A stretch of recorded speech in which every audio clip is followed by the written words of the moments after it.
الحمد لله وكفى وسلام على عباده الذين اصطفى أما بعد فأعوذ بالله من الشيطان الرجيم بسم الله الرحمن الرحيم لا يحزنهم الفزع الأكبر وتتلقاهم الملائكة هذا يومكم الذي كنتم توعدون رب اشرح لي صدري ويسر لي أمري واحلل عقدة من لساني يفقهوا قولي سبحانك لا علم لنا إلا ما علمتنا إنك أنت العليم الحكيم اللهم صل على محمد في أوسط كلامنا اللهم صل على محمد في آخر كلامنا صدق اللہ العظیم۔ محترم دینی بھائیوں،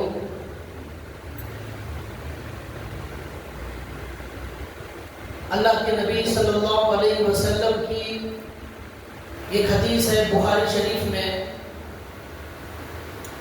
جس میں اللہ کے نبی فرماتے ہیں کہ کل میدان محشر میں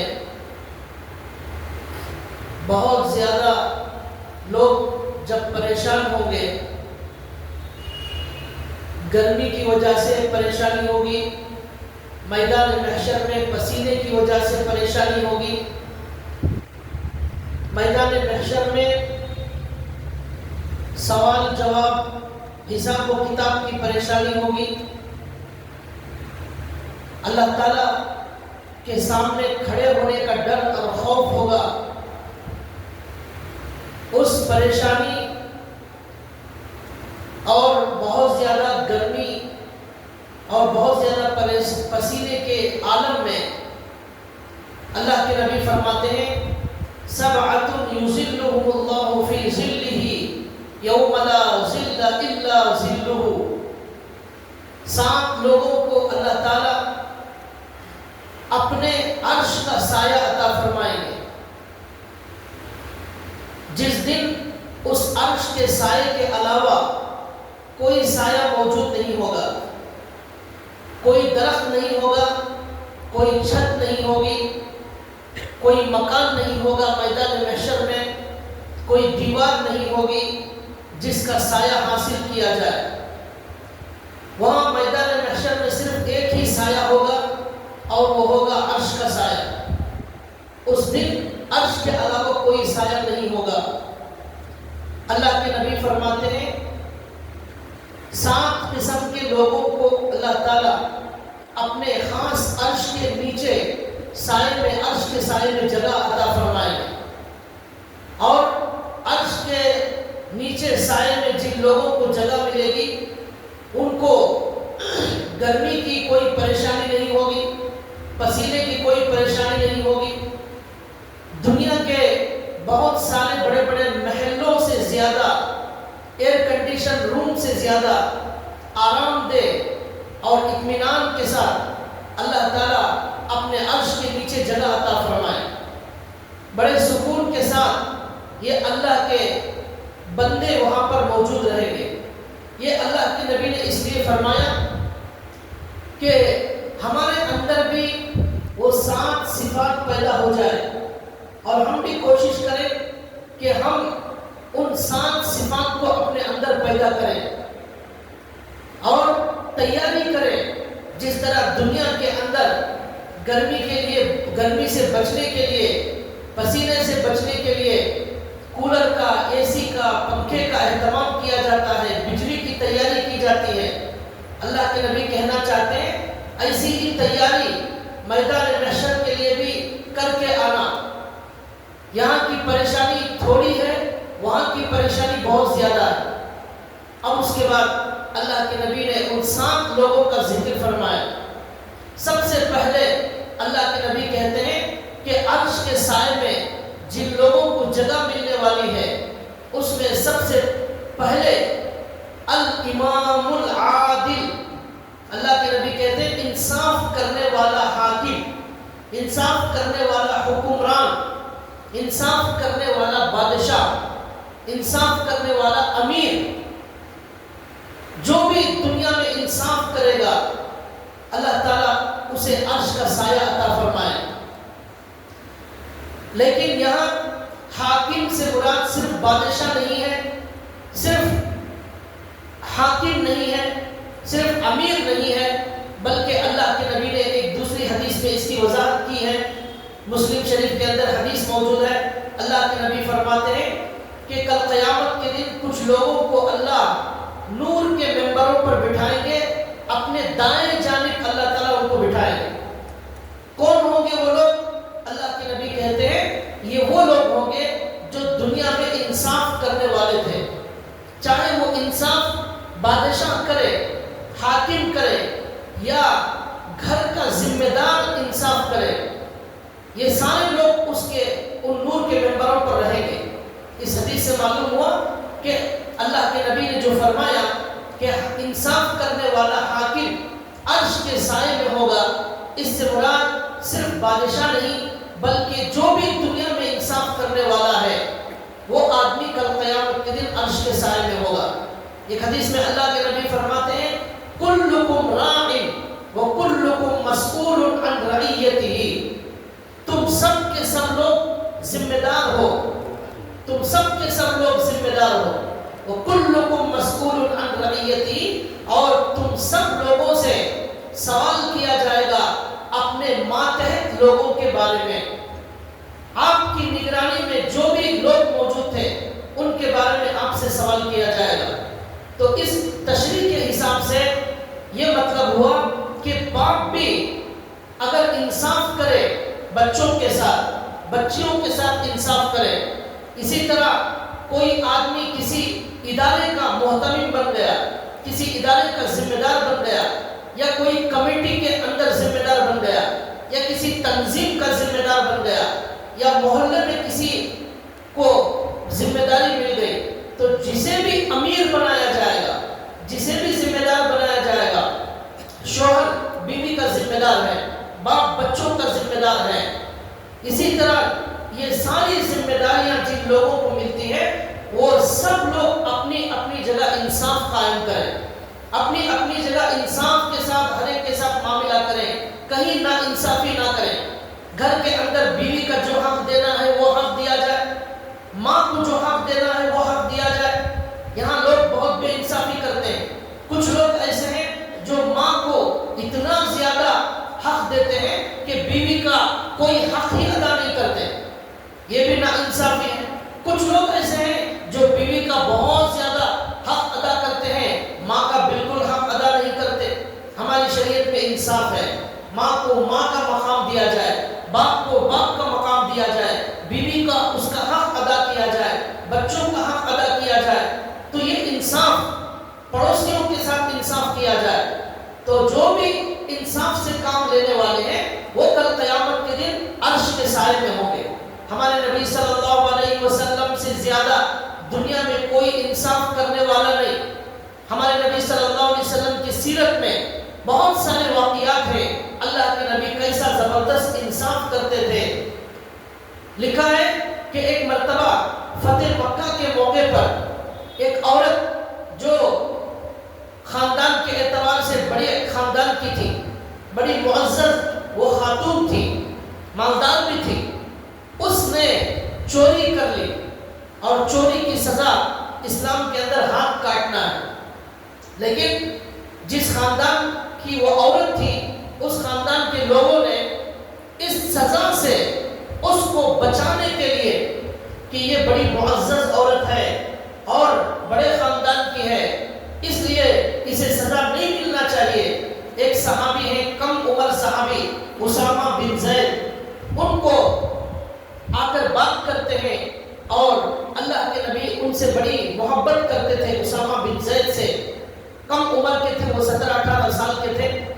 ان کو آ کر بات کرتے ہیں کہ جا کر اللہ کے نبی سے سفارش کرو، اللہ کے نبی کی خدمت میں گزارش کرو کہ اللہ کے نبی اس عورت کو سزا نہ دے، چوری کی سزا میں ہاتھ نہ کاٹے، اللہ کا قانون اس عورت پر نافذ نہ کرے.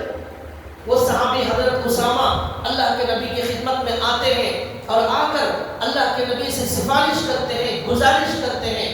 اللہ کے نبی صلی اللہ علیہ وسلم یہ سن کر بہت زیادہ غصے میں آ جاتے ہیں۔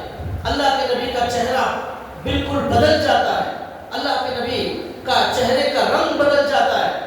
غصے میں اللہ کے نبی آتے ہیں اور لوگوں کے درمیان خطاب کرتے ہیں اور فرماتے ہیں کہ تم میں سے پہلے کے لوگ اسی لیے ہلاک اور برباد ہو گئے کہ انہوں نے انصاف سے کام نہیں لیا۔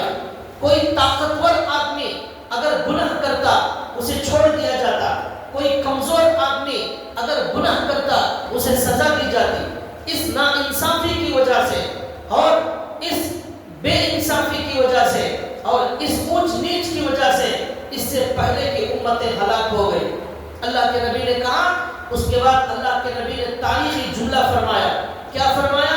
لو ان بنت فاطمہ سرقت لقطعت یدها، اگر محمد کی بیٹی فاطمہ بھی اگر چوری کرتی میں اس کا بھی ہاتھ کاٹ دیتا۔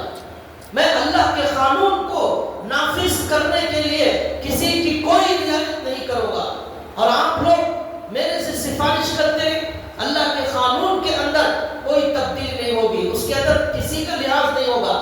یہ نہیں دیکھا جائے گا کہ وہ چوری کرنے والی میری بیٹی ہے یا کوئی مالدار عورت ہے یا بڑے خاندان والی ہے، صرف اللہ کے قانون کو نافذ کیا جائے۔ چنانچہ اس عورت کے ہاتھ کاٹے گئے، اللہ کے نبی نے کوئی رعایت نہیں کی۔ یہ اللہ کے نبی صلی اللہ علیہ وسلم کا عدل تھا، یہ اللہ کے نبی صلی اللہ علیہ وسلم کا انصاف تھا۔ اس طرح جو لوگ انصاف قائم کریں گے، بڑے چھوٹے کی کوئی رعایت نہیں کریں گے، ہر جگہ حق بات بولیں گے، سچ بولیں گے، وہاں اللہ کے نبی کہتے ہیں ایسے لوگ اللہ کے عرش کے سائے کے اندر جگہ حاصل کرنے والے ہوں گے۔ حضرت عمر رضی اللہ تعالیٰ عنہ کے بارے میں اچھی طرح ہم سب جانتے ہیں کیسا زبردست انصاف کرنے والے تھے۔ ان کا انصاف بہت مشہور ہے، بے شمار واقعات ان کی کتابوں میں لکھے ہوئے ہیں۔ ایک مرتبہ ایک گورنر، ایک صحابی کو حضرت عمر نے ایک جگہ کا گورنر بنایا۔ ان صحابی جن کو حضرت عمر نے گورنر بنایا تھا، ان کے بیٹے نے کسی پر ظلم کر دیا اور کسی مصری آدمی کو گورنر صحابی کے بیٹے نے ظلم کیا، مارا، ناحق مارا۔ وہ مصری آدمی حضرت عمر کے پاس آیا اور آ کر کہنے لگا فلاں گورنر جو آپ کے صحابی ہیں ان کے بیٹے نے مجھے ظلم کیا ہے، مجھے مارا۔ حضرت عمر رضی اللہ تعالیٰ عنہ فوراً ان کو خط لکھتے ہیں گورنر کو اور کہتے ہیں کہ تم اور تمہارا بیٹا دونوں یہ خط ملنے کے بعد فوراً مدینہ آ جاؤ۔ خط گیا، گورنر، وہ صحابی، ان کے بیٹے، وہ دونوں مل کر حضرت عمر کے پاس آ گئے۔ اب حضرت عمر رضی اللہ تعالیٰ عنہ نے لوگوں کے سامنے ان صحابی جو گورنر تھے ان کے بیٹے پر کوڑے لگائے، اور جس کو ان کے بیٹے نے مارا تھا اسے کوڑا دے کر کہا کہ جتنا ان کے بیٹے نے تمہیں مارا ہے تم مار کر بدلہ لے لو۔ تو لوگوں کے سامنے گورنر کے بیٹے کو ایک عام آدمی کوڑے مارتا ہے، اور اس طرح حضرت عمر رضی اللہ تعالیٰ انصاف کرتے ہیں۔ اور حضرت عمر اس وقت کہتے ہیں کہ باپ کے اقتدار میں ہونے کی وجہ سے، بڑے باپ کے ہونے کی وجہ سے بیٹوں میں کبھی گھمنڈ آ جاتا ہے، اقتدار کا گھمنڈ، کرسی کا گھمنڈ آ جاتا ہے، اس لیے یہ گھمنڈ میں ایسی حرکتیں کرتے ہیں، اس لیے ان کو سزا دینا بہت ضروری ہے تاکہ ان کا گھمنڈ اتار دیا جائے اور نکال دیا جائے۔ یہ حضرت عمر رضی اللہ تعالیٰ عنہ کا انصاف تھا۔ خود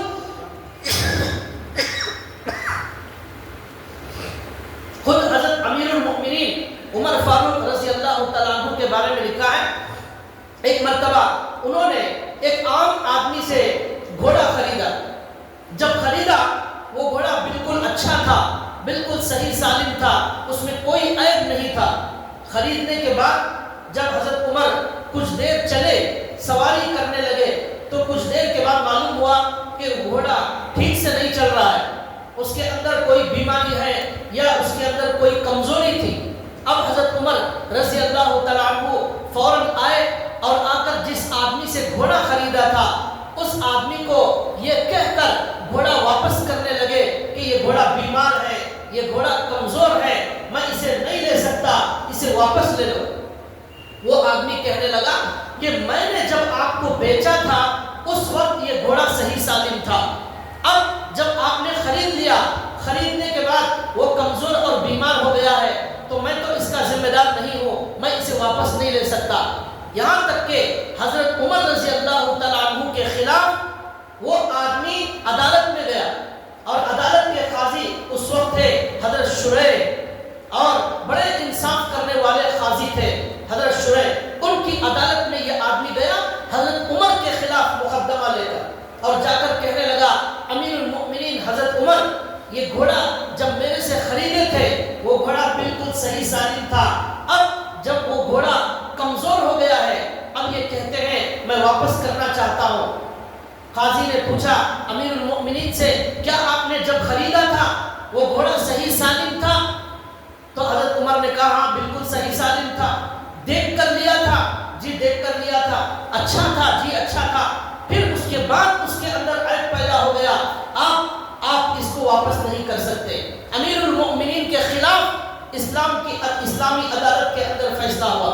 حضرت عمر رضی اللہ تعالیٰ عنہ نے جب اپنے خلاف فیصلہ سن لیا تو اس قاضی کو کہا کہ جاؤ میں تمہیں آج سے کوفہ کا بڑا قاضی بنا دیتا ہوں، آج آپ کو میں چیف جسٹس بنا دیتا ہوں، بڑے قاضی بنا دوں گا۔ چنانچہ حضرت عمر نے اپنے خلاف فیصلہ کرنے والے، انصاف کو ثابت کرنے والے قاضی کو چیف جسٹس بنایا، کوفہ کا ان کو قاضی بنایا۔ اس کے بعد 60 سال تک وہ شریح قاضی بن کر تھے۔ حضرت عمر کے زمانے میں، حضرت اس کے بعد عثمان غنی کے زمانے میں، حضرت علی کے زمانے میں، اس کے بعد بھی کئی سال تک 60 سال تک وہ قاضی تھے۔ حضرت عمر نے ان کو قاضی بنایا تھا، اپنے خلاف فیصلہ کرنے والے۔ آج کسی بڑے آدمی کے خلاف فیصلہ کر لیا جائے، وہ آدمی اس کے جان کے پیچھے پڑ جائے اور اسے مارنے اور اسے تکلیف پہنچانے کے لیے اس کے در پہ ہو جائے گا کہ میرے خلاف اس نے ایسی بات کہی۔ لیکن اسلام کے اندر ایسا انصاف تھا جس کی وجہ سے اسلام کا انصاف اور عدالت پوری دنیا کے اندر مشہور ہو گئی۔ اللہ کے نبی کہتے ہیں آپ بھی اپنی زندگی کے اندر بیوی کے ساتھ انصاف کریں، بچوں کے ساتھ انصاف کریں، اور کوئی ذمہ دار ہے وہ اپنے ماتحت لوگوں کے ساتھ انصاف کرے، محلے کے اندر ہے اپنے پڑوسیوں کے ساتھ انصاف کرے۔ تو اپنے جو ذمہ داری ہے اس ذمہ داری کو مکمل اللہ سے ڈرتے ہوئے ادا کرنا، یہی انصاف ہے۔ اس انصاف کے ساتھ جو زندگی گزارے گا اسے کل قیامت کے دن عرش کا سایہ نصیب ہوگا۔ حضرت علی رضی اللہ تعالیٰ عنہ کے بارے میں آپ نے یہ قصہ سنا ہوگا، ایک کافر نے حضرت علی رضی اللہ تعالیٰ عنہ کی زرہ چرا لی۔ زرہ جنگ میں پہننے کا لباس ہوتا ہے، جس سے تلوار سے مارا جائے تو نقصان نہیں ہوتا، لوہے کا لباس ہوتا ہے۔ وہ زرہ لوہے کا لباس حضرت علی رضی اللہ تعالیٰ عنہ کی جو زرہ تھی وہ کہیں گر گئی۔ ایک کافر کو وہ زرہ ملی، وہ کافر اسے اٹھا لیا اور جا کر بازار میں بیچنے لگا۔ حضرت علی نے دیکھا میری زرہ، جا کر یہ کافر بازار میں بیچ رہا ہے۔ حضرت علی گئے اور جا کر اس سے کہا یہ زرہ جو تم بیچ رہے ہو یہ میری زرہ ہے، تم میرا مال کیسے لے کر بیچ سکتے ہو؟ وہ کافر کہنے لگا آپ کی زرہ نہیں ہے، یہ میری ہی زرہ ہے، میرا مال ہے، میں بیچ۔ آپ کے پاس کیا دلیل ہے؟ آپ کے پاس کیا گواہ ہے اس کا؟ تو وہ آدمی جو غیر مسلم تھا وہ اسلام کی عدالت میں پہنچ گیا۔ قاضی شریح جن کا بھی میں نے ذکر کیا ان کی عدالت میں پہنچ گیا۔ اس وقت حکومت حضرت علی رضی اللہ تعالیٰ عنہ کی چل رہی تھی۔ وہ زرہ کا فیصلہ اور مقدمہ لے کر عدالت میں قاضی شریح کے پاس گیا۔ قاضی شریح حضرت علی کو ایک طرف بٹھاتے ہیں اور اس آدمی کو ایک طرف بٹھاتے ہیں، پوچھتے ہیں۔ حضرت علی کہتے ہیں یہ میری زرہ ہے، اس نے میری زرہ کہیں سے اسے ملی اور یہ بیچنا شروع کر دیا۔ اب قاضی صاحب پوچھتے ہیں کہ تم بتاؤ کیا ہے معاملہ؟ وہ کہتا ہے یہ میری زرہ ہے۔ اب قاضی صاحب کہتے ہیں حضرت علی سے کہ اسلام کا قانون یہ ہے کہ جو دعویٰ کرنے والا ہے اس دعویٰ کرنے والے کو دلیل دینا اور گواہ دینا ضروری ہے، لہذا اے علی آپ کا دعویٰ ہے کہ یہ آپ کی زرہ ہے، آپ اس پر گواہ کریں, کیا دلیل ہے, آپ کے پاس اس کا کیا گواہ ہے, کیا ثبوت ہے؟ حضرت علی رضی اللہ تعالیٰ عنہ کہتے ہیں اس کا گواہ میرا بیٹا حسن ہے اور میرا بیٹا حسین ہے, یہ دونوں گواہ ہیں, یہ میری ہی زرا ہے. تو وہ قاضی کہنے لگے کہ بیٹے کی گواہی اسلام میں باپ کے حق میں معتبر نہیں ہے, بیٹا باپ کے حق میں گواہی نہیں دے سکتا. حضرت علی نے کہا یہ میرے بیٹے وہ ہیں جن کے بارے میں ان کے نانا اللہ کے نبی محمد رسول اللہ صلی اللہ علیہ وسلم نے جنتی ہونے کی بشارت دی ہے, یہ جھوٹ نہیں بول سکتے. لیکن قاضی نے کہا ٹھیک ہے, وہ جنتی ہونے کی بشارت بالکل صحیح ہے, لیکن اسلام جب انصاف کے ساتھ فیصلہ کرے گا وہ گواہوں کی بنیاد پر کرے گا, وہ دلیل کی بنیاد پر کرے گا, کسی کے بشارت ہونے کی وجہ سے فیصلہ نہیں ہوگا. آپ گواہ پیش کریں. تو حضرت علی نے کہا کہ میرے بچوں کے علاوہ میرے پاس ایک غلام بھی گواہ ہے. قاضی نے کہا غلام کی گواہی آقا کے حق میں معتبر نہیں ہے, غلام آقا کے حق میں گواہی نہیں دے سکتا, بیٹا باپ کے حق میں اسلام میں گواہی نہیں دے سکتا, کوئی نیا گواہ پیش کرے. حضرت علی نے کہا میرے پاس بیٹے کے علاوہ اور غلام کے علاوہ کوئی گواہ موجود نہیں ہے. قاضی نے فیصلہ کر دیا, یہ عدالت یہ فیصلہ کرتی ہے امیر المؤمنین, اس وقت پورے عرب کے امیر المؤمنین حاکم وقت حضرت علی کے خلاف یہ عدالت فیصلہ کرتی ہے کہ یہ حضرت علی نے گواہ کو پیش نہیں کیا, گواہ پیش نہ کرنے کی وجہ سے یہ زنا اس کافر کو دی جاتی ہے. فیصلہ ہو گیا, وہ زنا کافر کو دینے کا فیصلہ ہو گیا. جب زنا اس کافر کو دی گئی, وہ کافر اس زنا کو لیتا ہے, عدالت کے باہر حضرت علی کے پاس آتا ہے. حضرت علی کہتے ہیں کہ بھئی اب کیوں آئے ہو, اب تو فیصلہ ہو گیا, یہ زنا تمہاری ہے, تم لے کر خوشی سے جا سکتے ہو.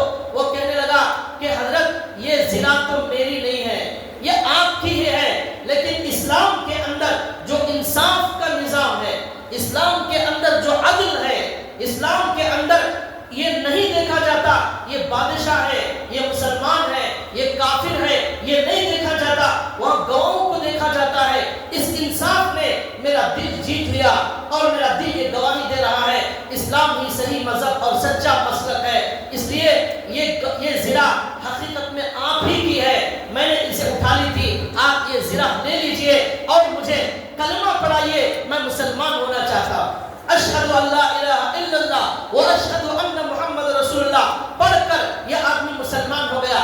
حضرت علی نے کہا اب یہ زنا بھی تجھے ہدیہ, یہ میرا گھوڑا بھی تجھے ہدیہ دے رہا ہوں, جا تو میری زنا بھی رکھ لے اور یہ گھوڑا بھی تجھے ہدیہ میں دے دیا.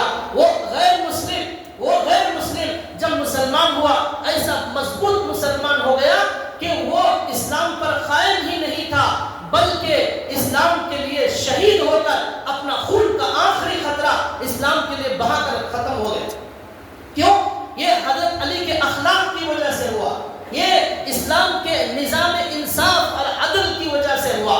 آج ہمارے مسلمان نوجوان اور ہمارے مسلمانوں میں جو طاقتور لوگ ہیں, جب موقع ملتا ہے وہ غیروں کو جہاں معاف کرنے کا موقع آتا ہے, معاف کرنے کے بجائے ان سے لڑنے لگتے ہیں اور مرنے تیار ہو جاتے ہیں, تکلیف دینے کے پورے اسباب اختیار کرتے ہیں. اس لیے آج غیر اسلام میں آنے کے بجائے وہ اور دور ہوتا جا رہا ہے, حتیٰ کہ ہمارے خود مسلمان بھی دن بدن مرتد ہوتے جا رہے ہیں. ان کے اخلاق ایسے تھے جس کی وجہ سے غیر اسلام میں آتا تھا, ہمارے اخلاق کی وجہ سے اسلام والے بھی باہر جا رہے ہیں. یہ اسلام کا عدل ہے, یہ اسلام کا انصاف ہے. اللہ کے نبی کہتے ہیں اس طرح زندگیوں کے اندر جو انصاف قائم کریں گے اور حق بولیں گے, اللہ نے قرآن کریم میں فرمایا واللہ یحب المقسطین, اللہ تعالیٰ انصاف کرنے والوں کو, اللہ انصاف کرنے والوں سے بے پناہ محبت کرتے ہیں. زندگی میں ہر جگہ, ہر موقع پر,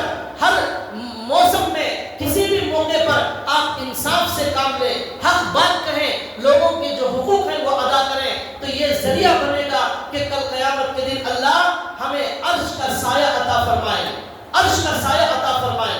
اللہ کے نبی کی حدیث میں نے سنائی کہ اللہ اپنے دائیں جانب انصاف کرنے والوں کو وہ اپنے خصوصی ممبروں پر بٹھائیں گے اور اللہ تعالیٰ ان کو یہ مقام عطا فرمائے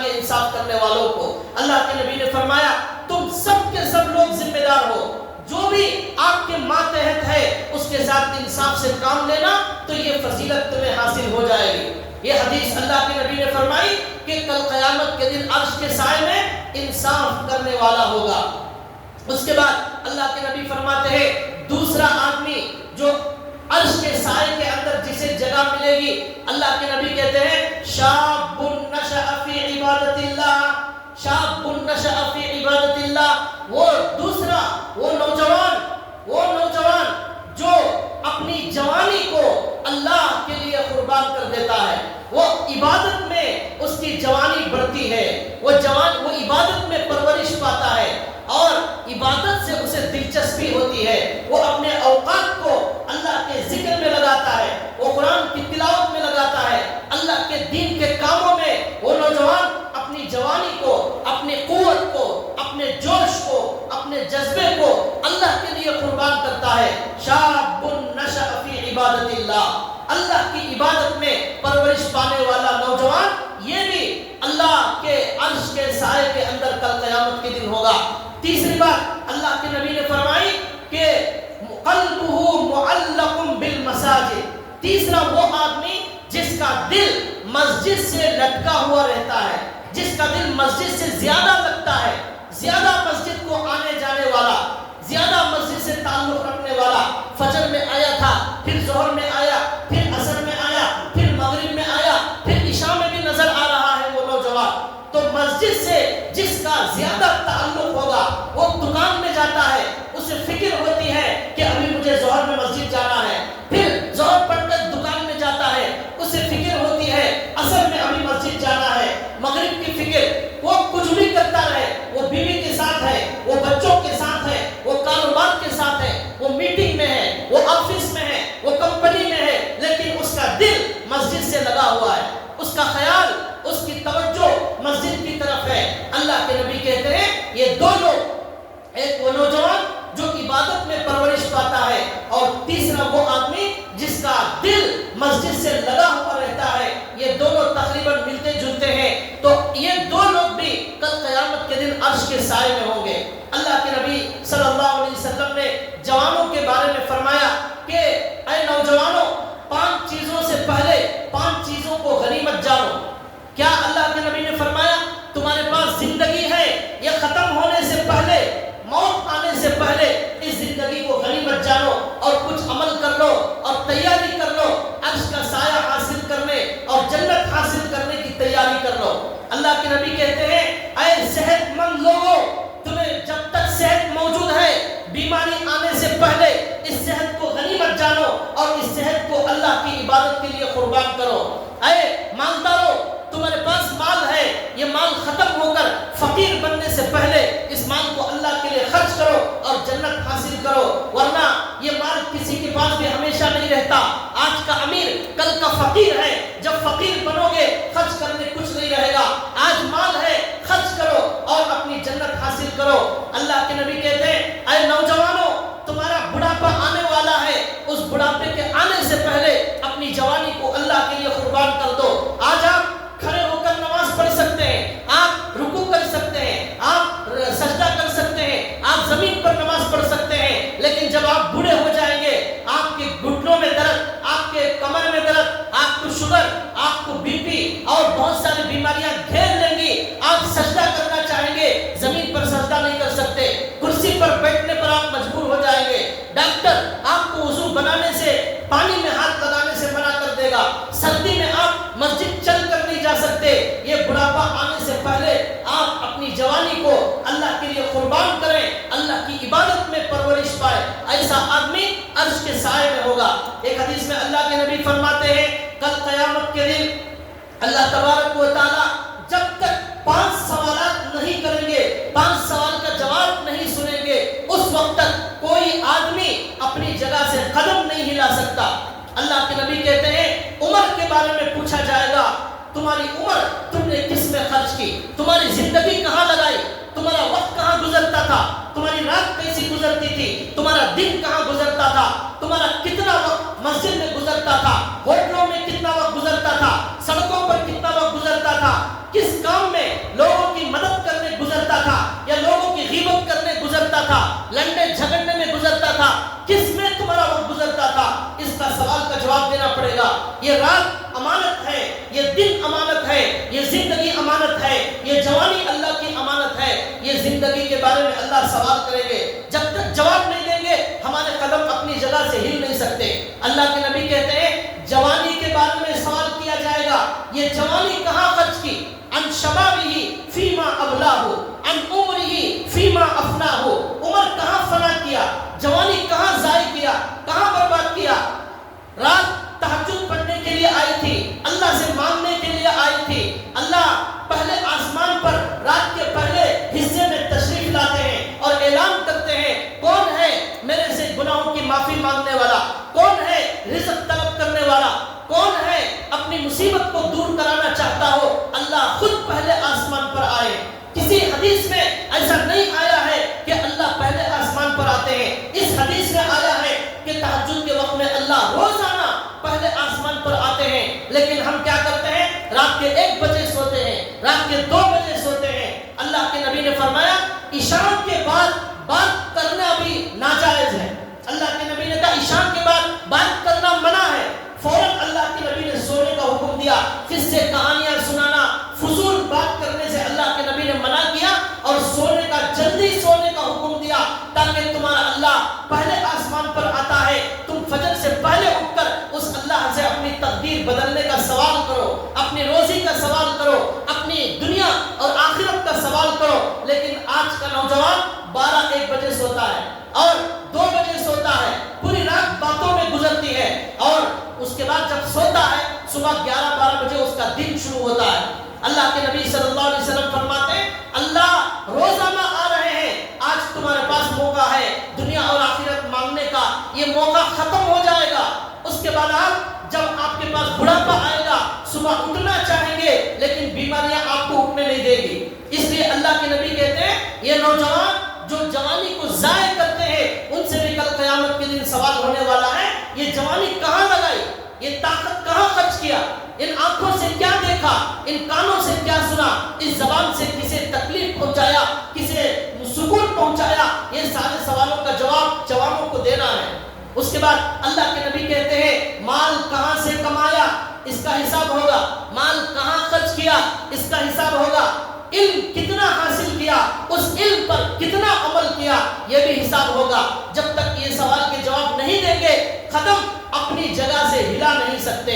اللہ کے نبی کہتے ہیں یہ جوانی اس لیے دی ہے کہ آپ اپنے دل کو مسجد سے لگائیں، قرآن سے لگائیں اور آپ اپنی عبادت کے اندر زیادہ سے زیادہ منہمک رہیں. اس لیے اللہ نے یہ جوانی دی ہے، اس لیے اللہ نے یہ وقت دیا ہے. حضرت سالم مولا ابی حذیفہ کا واقعہ کتابوں کے اندر لکھا ہوا ہے. وہ ایک نوجوان تھے، عمر ان کی بہت کم تھی، شاید 16-17 سال کی عمر ہوگی. کالے کلوٹے نوجوان تھے، غریب تھے، غلام تھے. ان کو مارکیٹ میں بیچنے کے لیے لایا گیا. نام کیا ہے؟ سالم مولا ابی حذیفہ، نام صحابی رسول ہے. مارکیٹ میں غلام بنا کر بیچنے کے لیے لایا گیا. کہتے ہیں مدینے میں ان کو کھڑا کر کے بولی لگائی گئی کہ اس غلام کو خرید لو، اس غلام کو خرید لو. کوئی خریدنے آنے تیار نہیں تھا. دیکھنے میں کوئی خوبصورت شکل نہیں، کالا کلوٹا وہ نوجوان تھا، کوئی مال بھی موجود نہیں تھا، کم سے کم قیمت بھی لگائی جا رہی ہے. اس نوجوان کو کوئی خریدنے تیار نہیں ہے. یہاں تک کہ اس کو بیچنے والا صبح سے شام تک کھڑا ہوا ہے لیکن کوئی مدینے میں خریدنے والا نہیں. یہاں تک کہ ایک صحابی کو رحم آیا. انہوں نے اپنی بیوی سے کہا کہ ایک نوجوان 15-16 سال کا بچہ، 17 سال کا بچہ 2-3 دن سے مارکیٹ میں کھڑا ہوا ہے، اسے بولی لگائی جا رہی ہے، کوئی معمولی قیمت بھی دے کر خریدنے تیار نہیں ہے. اس پر رحم آ رہا ہے، ہمیں ضرورت نہیں ہے، چلو پھر بھی ہم اس غلام کو خرید لیتے ہیں، اس پر رحم کریں گے، اللہ ہمیں اجر عطا فرمائے. اور یہ صحابی جو ہے ان کا نام حذیفہ تھا، یہ گئے اپنی بیوی سے مشورہ کرنے کے بعد اس غلام کو خرید کر بازار سے لاتے ہیں، اور ان کو نہلاتے ہیں اور ان کو اچھے کپڑے پہناتے ہیں. اب اس کے بعد ان سے کہتے ہیں کہ تمہارا جو وقت ہے دن کا وقت، اس میں تم کیا کرو، مسجد نبوی میں جاؤ. اللہ کے نبی صلی اللہ علیہ وسلم کی مسجد نبوی میں بہت سارے لوگ قرآن سیکھ رہے ہیں، بہت سارے لوگ اللہ کے نبی کی حدیثیں سیکھ رہے ہیں، نماز سیکھ رہے ہیں. وہاں جا کر تم بھی قرآن سیکھنا شروع کرو، دن بھر یہ کام کرو. ہمیں اگر کوئی کام ہم تمہیں بلا لیں گے، کوئی ضرورت ہوگی میں آپ کو بلا لوں گا، پورا وقت اللہ کے نبی کی خدمت میں رہو، قرآن سیکھو، قرآن پڑھو۔ وہ کہتے ہیں وہ سالم مولا ابی حذیفہ 17 سال کا بچہ وہ اللہ کے نبی کی خدمت میں گیا اور جا کر اللہ کے نبی سے قرآن سن کر قرآن یاد کرنے لگا۔ وہ نوجوان قرآن یاد کرتے کرتے 1 سال کا عرصہ ہو گیا، 2 سال کا عرصہ ہو گیا، اس میں اللہ کے نبی سے قرآن سن کر وہ نوجوان اتنا شاندار قرآن کریم پڑھنے لگا، اتنا شاندار قرآن کریم پڑھنے لگا اور بہت سارا قرآن کا حصہ اس نے یاد کر لیا، اور پورے مدینے کے اندر سب سے بہترین قرآن پڑھنے والے 4 لوگوں کا اللہ کے نبی نے ذکر فرمایا کہ اگر قرآن سیکھنا ہے ان 4 لوگوں سے قرآن سیکھو۔ اس میں اللہ کے نبی نے اس نوجوان کا بھی نام لیا۔ کون نوجوان؟ جسے مارکیٹ میں غلام بنا کر بیچنے کے لیے لایا گیا، اسے کوئی خریدنے تیار نہیں تھا۔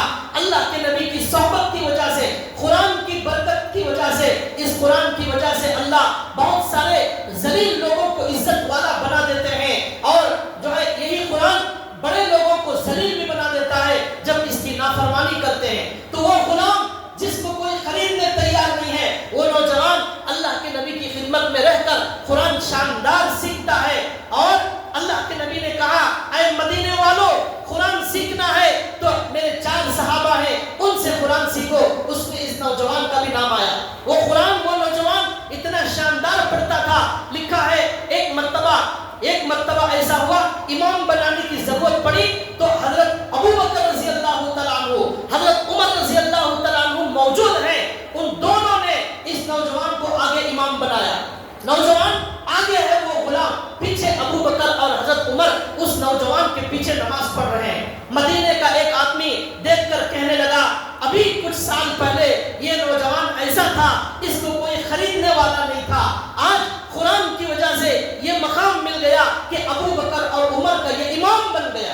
اس غلام کو امام کس نے بنایا؟ اس قرآن نے بنایا، اس اللہ کے نبی کی صحبت نے بنایا۔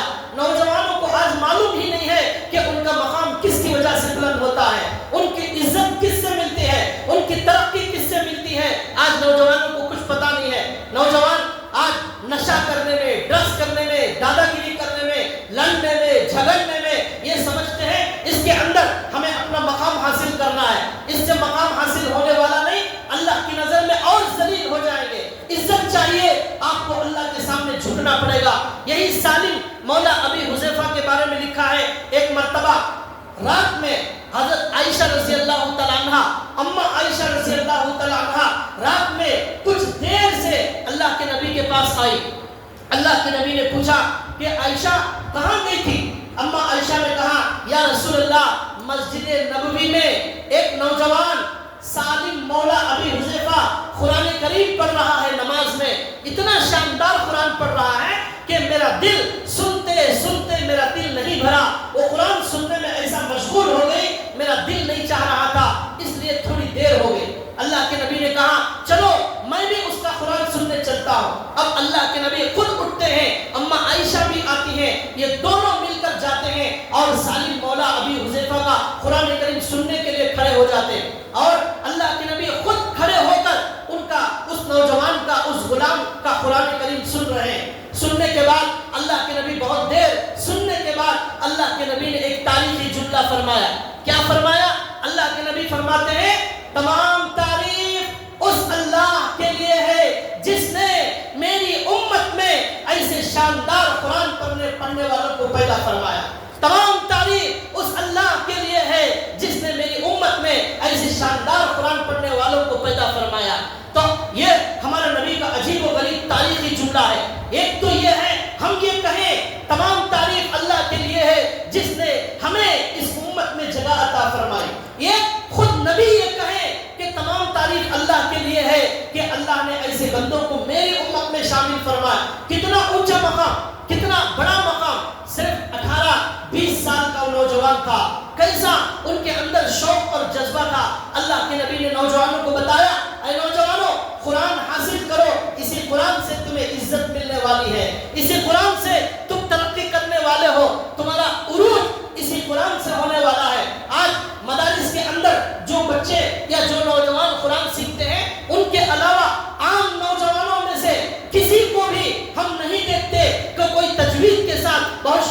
قرآن پڑھنے والا ہو ہمارے علم میں کم سے کم نہیں ہے. مدرسے کے اندر جو لوگ پڑھتے ہیں وہ پڑھتے ہیں, بقیہ لوگ بہت سارے کام کر رہے ہیں لیکن ان کے پاس قرآن کریم سیکھنے کے لیے وقت نہیں ہے. ان کو کھڑے 4-4 گھنٹے ہوٹلوں کے اندر بات کرنے کے لیے وقت ہے. ان کے پاس 2-2 گھنٹے یوٹیوب کے لیے, فیس بک کے لیے, ٹک ٹاک کے لیے, گوگل سب کے لیے وقت ہے, اخبار کے لیے وقت ہے. چوروں, حرام خوروں, دھوکے بازوں اور جہنمیوں کی خبریں پڑھنے کے لیے ہمارے نوجوانوں کے پاس وقت ہے. اگر وقت نہیں ہے تو اللہ کا کلام پڑھنے کے لیے وقت نہیں ہے. پوری زندگی گزر گئی لیکن معلوم نہیں ہے کہ اللہ سورہ یاسین میں کیا فرما رہے ہیں, اللہ سورہ رحمان میں کیا فرما رہے ہیں, اللہ قل هو اللہ احد میں کیا فرما رہے ہیں. آج ہمارے نوجوان کو معلوم نہیں. بھائیو, ہمیں ایسے نوجوان بننا ہے. اللہ کے نبی نے یہی فرمایا, ایسا نوجوان جو نوجوانی میں تربیت حاصل کرتا ہے اس کا دل مسجد سے لگا رہتا ہے, ایسا نوجوان کل قیامت کے دن عرش کے سائے میں ہوگا. قرآن کریم کی وجہ سے ہمیں عزت ملنے والی ہے. اس لیے بھائیو, آدھا گھنٹہ کم سے کم اپنی زندگی میں قرآن کے لیے نکالے, قرآن سیکھنے, قرآن پڑھنے. جب تک قرآن صحیح نہیں ہوگا ہماری نماز صحیح نہیں ہوگی. جب تک نماز صحیح نہیں ہوگی تو ہمارا ایمان کیسے کامل ہوگا؟ ہم اللہ کے دربار میں کس طرح عزت کے ساتھ جائیں گے؟ عرش کا سایہ ہمیں کہاں سے نصیب ہوگا؟ اللہ کے نبی نے اس نوجوان کے بارے میں فرمایا کہ یہ وہ نوجوان ہے کہ میں اللہ کا شکر ادا کرتا ہوں میری امت میں ایسے نوجوان. پھر وہ نوجوان اللہ کی محبت میں ایک جنگ میں جاتا ہے, اس جنگ میں وہ نوجوان شہید ہو جاتا ہے, اپنا خون کا آخری خطرہ اللہ کے لیے بہا کر اپنی جوانی اللہ پر قربان کر دیتا ہے. حضرت اسامہ, زید بن حارثہ کے بیٹے حضرت اسامہ رضی اللہ تعالیٰ عنہ نام ہے. صرف 18 سال کی عمر میں اللہ کے نبی نے ان کو صحابہ کا کمانڈر بنا دیا, فوج کا کمانڈر بنا دیا. حضرت ابو بکر اور عمر ان کی نگرانی میں, ان کی ماتحتی میں, وہ 18 سال کے بچے کی نگرانی میں ابو بکر اور عمر جہاد پر جا رہے ہیں. کسے؟ 18 سال کا بچہ, پورے صحابہ کا کمانڈر. نام کیا ہے؟ اسامہ بن زید. اللہ کے نبی نے ان کو فوج کا سپہ سالار بنا دیا. نوجوان ایسے بھی ہوا کرتے تھے, 18 سال کے اندر ایسی صلاحیت ہوتی تھی. 14 سال 15 سال کا نوجوان مدینے کے اندر ابو جہل کو جنگ کے بدر میں قتل کرنے والے صرف 14 اور 15 سال کے بچے تھے. معاذ اور معوذ ان کا نام تھا. ایسے کارنامے نوجوانوں نے انجام دیے ہیں. بڑا بڑا انقلاب نوجوانوں کی وجہ سے دنیا کے اندر آیا ہے, لیکن نوجوان اپنا مقصد بھول گیا. اپنی دنیا میں آنے کا مقصد اسے کچھ پتا ہی نہیں ہے. بھائیو, مال کی وجہ سے, بلڈنگ کی وجہ سے, عہدے کی وجہ سے کوئی فخر نہیں کیا جائے گا. مرنے کے بعد جیسے ہی ہمارا جنازہ مسجد میں آئے گا, لوگ کبھی یہ تعریف نہیں کریں گے ماشاء اللہ بڑی بلڈنگ والا یہ نوجوان تھا. یہ نہیں کہا جائے گا, یہ نہیں کہا جائے گا. بلڈنگ کی وجہ سے فخر نہیں ملے گا. یہ بلڈنگ پر گھمنڈ کرنا چھوڑو, یہ قبر میں آنے والی نہیں ہے. کاروں پر فخر کرنے والوں, مرنے کے بعد کار کی وجہ سے فخر نہیں کیا جائے گا. ماشاء اللہ یہ نوجوان مر گیا, اس کے پاس 4 کاریں موجود تھی. کوئی نہیں کہے گا, کوئی نہیں کہے گا یہ مر گیا, اس کی اتنی جائیداد تھی. ماشاء اللہ کوئی تعریف نہیں کرے گا, یہ دنیا کی وجہ سے تعریف نہیں کرے گا. یہ مر گیا, بڑا سیاستدان تھا, کوئی تعریف نہیں کرے گا. مرنے کے بعد تعریف کیا ہوگی؟ ماشاء اللہ بڑا نمازی تھا, ماشاء اللہ 5 وقت نماز تو آنے والا تھا, ماشاء اللہ بڑا قرآن شاندار پڑھنے والا تھا, ماشاء اللہ غریبوں کا خیال کرنے والا تھا, ماشاء اللہ یہ بڑا نرم مزاج تھا, لوگوں کو معاف کرنے والا تھا. یہ جو نیک اعمال ہے اسی کی وجہ سے تعریف ہوگی, فرشتے بھی اسی وجہ سے تعریف کریں گے. لیکن بھائیو, آج ایسا کوئی ریکارڈ بنانے تیار نہیں ہے. بریانی میں ریکارڈ بن رہا ہے. ہماری شیواجی نگر میں ہم ایسی بریانی پکائیں گے, پورے بنگلور میں اس کی کوئی مثال نہیں ہوگی, کوئی نظیر نہیں ہوگی. ماشاءاللہ ہم نے ایسی بریانی پکائی ہے, ہزاروں لوگ اب تک کھا چکے. ہمارے بابا 50 سال سے یہ بریانی پکا رہے ہیں. بڑی فخر کی بات, یہ کوئی فخر کی بات نہیں ہے, یہ کوئی شان کی بات نہیں ہے, یہ تجارت ہے, یہ ضرورت ہے. اس کی وجہ سے فخر کرنے کی کوئی بات نہیں ہے. کوئی کپڑے والا فخر کرے میں 50 سال سے کپڑے بیچ رہا ہوں, یہ کیا ہے؟ ایک ضرورت ہے, فخر کی بات نہیں ہے. آپ اس پر فخر نہیں کر سکتے. بلڈنگ فخر کی چیز نہیں, کرسی فخر کی چیز نہیں,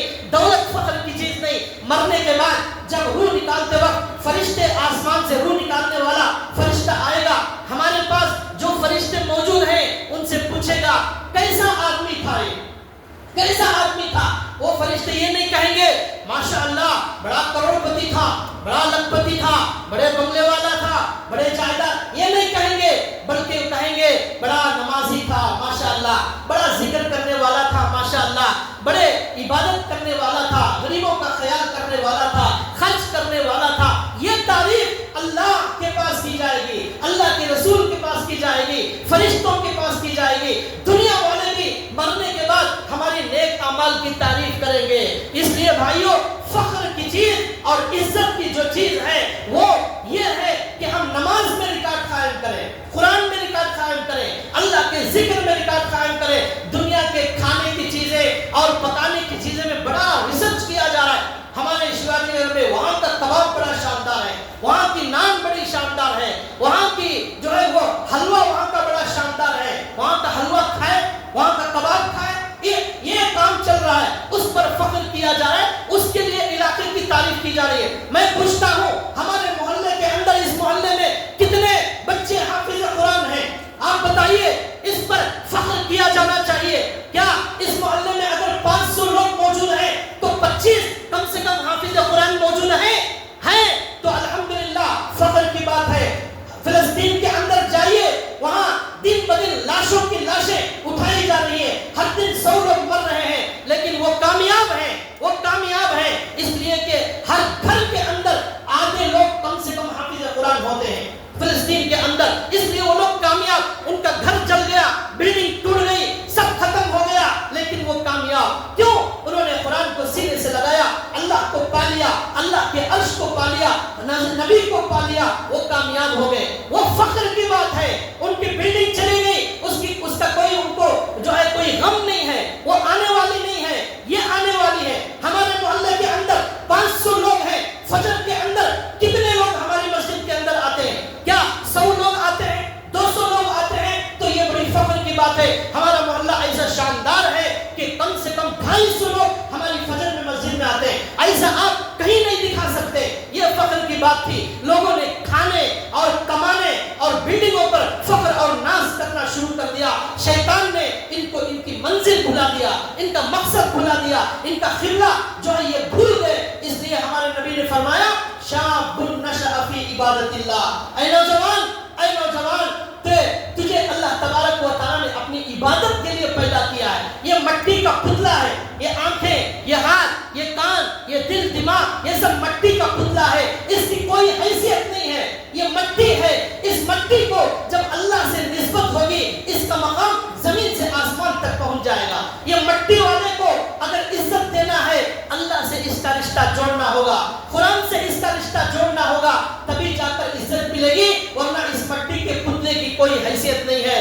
اللہ سے دعا ہے اللہ تبارک و تعالی ہمیں ایسا نوجوان بنائے جو عبادت میں پرورش پانے والا ہو، ہمارا دل مسجد سے لٹکا ہوا ہو، تاکہ ہم کل قیامت کے دن اللہ ہم سب کو عرش کا سایہ عطا فرمائے۔ وما علینا الا البلاغ۔ آخر میں